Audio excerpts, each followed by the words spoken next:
Wow, saya tidak menyangka Nusron Wahid ternyata sangat tolol. Demi bisa merampok tanah rakyat, dia mengatakan, rakyat itu hanya punya hak pakai. Sebenarnya semua adalah tanah negara. Lalu kemudian berkata lagi, dari mana jalannya tanah warisanmu? Emangnya mbahmu menciptakan tanah? Sejujurnya saya tidak tahu apakah agar diterima menjadi menteri, dia membuang otaknya lalu menggantinya dengan kotoran. Sehingga pemikirannya bisa setolol ini. Okelah, kita berikan pencerahan kepada mereka. Syarat terbentuknya sebuah negara hanya dua. 1. Tanah atau wilayah. 2. Rakyat. Lantas di mana posisi pemerintah? Pemerintah itu awalnya tidak ada. Dan sebenarnya tidak perlu juga ada. Sebab pemerintah itu hanyalah sebuah organisasi. Apakah organisasi itu sangat penting? Jawabannya tidak juga. Apakah ketika sebuah organisasi bubar, maka rakyat mati? Jawabannya jelas tidak. Lantas bagaimana tiba-tiba bisa ada organisasi di tengah-tengah rakyat?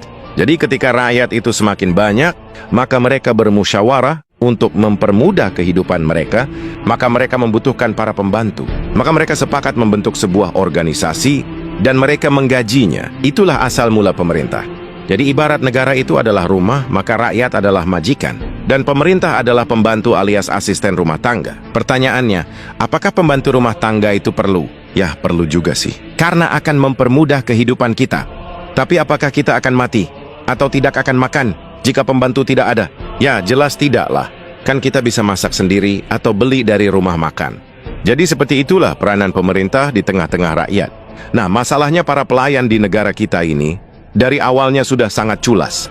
Jadi mereka sering menyamakan pemerintah sama dengan negara. Disinilah awal mula kesesatannya.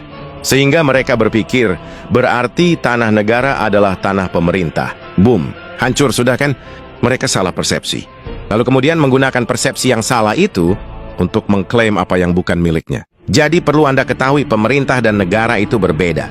Oke, untuk meluruskan pemahaman mereka, kita akan pakai istilah Yunani.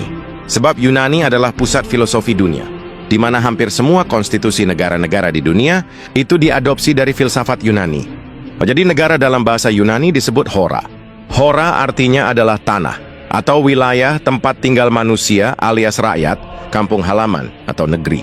Jadi ketika ada puisi berkata, negeriku yang indah elok permai, itu artinya adalah wilayah kelahirannya atau kampung halamannya.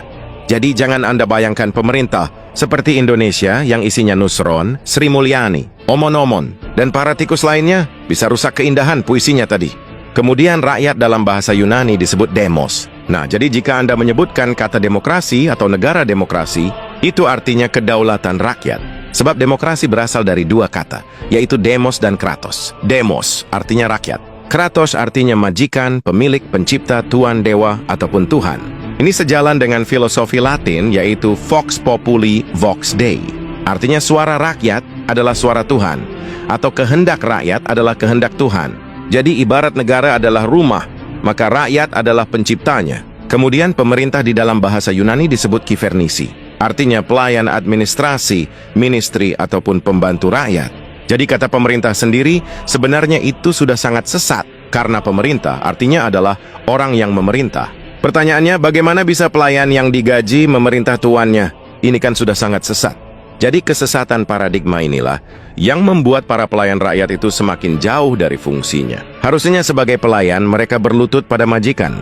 Tapi sekarang akibat kekeliruan dan kesesatan, tiba-tiba kaki pelayan itu malah diletakkan di atas kepala majikannya.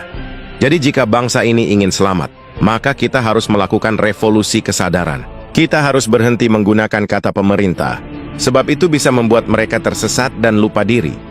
Maka kita harus segera mengganti istilahnya untuk menyebut mereka. Berikut ini adalah beberapa istilah yang pas untuk kivernisi. 1. Babu.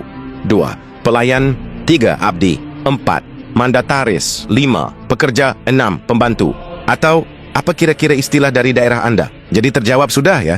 Jika si Nusron berkata, emang mbahmu menciptakan tanah? Jawab saja, dasar tolol. Emang pemerintah yang menciptakan tanah? Tanah itu ciptaan Tuhan. Sementara negara itu adalah tanah wilayah tempat tinggal rakyat. Sedangkan pemerintah, atau bahasa tepatnya kivernisi, itu adalah organisasi pelayan rakyat. Bisa ada, bisa tidak. Jadi mari bangkit. Dan beri pelajaran kepada para pembantu kita itu sebelum mereka semakin kebablasan. Hidup daulat rakyat!